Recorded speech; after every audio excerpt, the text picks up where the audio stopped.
say they're my bank. They've confirmed my postcode and my account number. They say they've spotted suspicious activity on my account. They could be my bank. Now they've asked me to move my money to a safe account they've set up. That tells me they are not my bank. My money? My info? I don't think so. A genuine bank will never contact you asking you to move your money to a safe account. Take 5.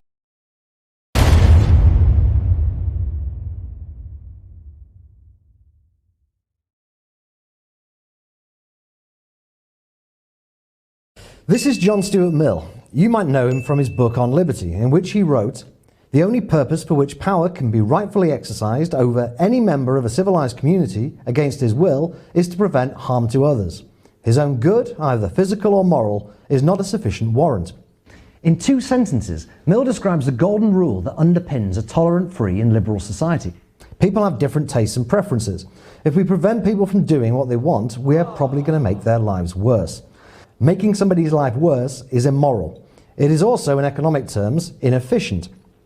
Now, I might think that you will have a better life if you read different books or marry a different person or believe in a different God, but it would be wrong of me to use force to impose my way of life on you. We've got the hang of this whole freedom thing when it comes to issues like religion, sexuality and free speech, but for some reason we have a blind spot when it comes to activities that can pose a risk to our health. Mill wrote On Liberty in response to the censorious fanatics and temperance killjoys of his own day, but paternalists still walk among us. These days, they don't call themselves paternalists. They call themselves public health campaigners. Most of what they campaign for doesn't actually involve public health. Obesity is not a public health issue. It's a private health issue. So too is drinking alcohol and smoking tobacco. Vaping and gambling are not even private health issues, but the public health lobby gets involved with them all the same. Can these activities affect other people? Of course they can, and we have the tools to deal with that. But paternalists don't really object to these things because they can affect other people. They object to them because they affect the individuals who engage in them. We are told, for example, that too many people smoke, too many people are overweight, and too many people drink above the government's guidelines. But that judgment can't be made by anybody other than the individual. Maybe I want to drink above the guidelines. They are, after all, only guidelines. Maybe I think that being obese is a price worth paying for not having to watch what I eat.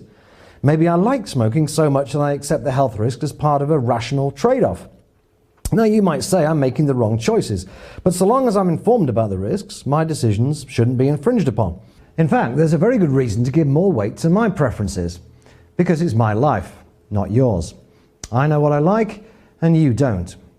I know how much risk I'm prepared to tolerate. You don't.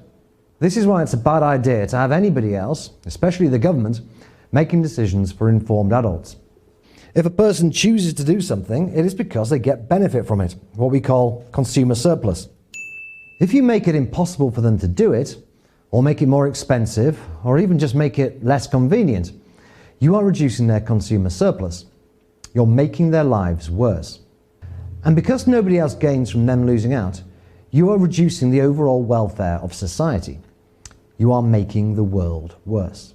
And that's why the nanny state is not just a nuisance, it is fundamentally immoral.